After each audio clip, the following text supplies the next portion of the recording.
नौजवान कौम की सबसे कीमती सरमाया होती है। कौम को इनसे बहुत सी उम्मीद लगी होती है। इसीलिए किताब सुन्नत में नौजवान की उम्र को बड़ी अहमियत दी गई है। क़यामत के दिन उन नौजवानों के बारे में उन नौजवानों के बारे में सवाल किया जाएगा। जैसा कि हदीस में आता है, इस जवानी को तुमने कहाँ गवाया। और एक दूसरी हदीस में अल्लाह के नबी सल्लल्लाहु अलैहि वसल्लम फरमाते हैं, अल-मुमिनून अल-क़व्वा खैरु अहवा इल्लल्लाह मिनल मुमिनीन अल-ज़ईफ़, यानी और साहतमंद मोमिन अल्लाह के नज़दीक और कमज़ोर मोमिन और ज़ईफ़ से कहीं ज़्यादा बेहतर पसंदीदा है।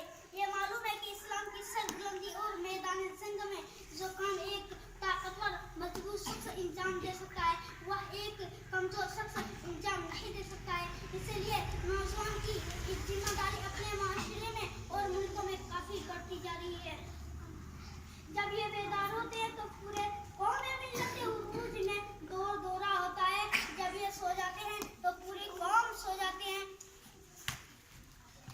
इसलिए नौजवान की हक की आवाज बुलंदी करना मुसलमान नौजवान की सबसे बड़ी जिम्मेदारी है।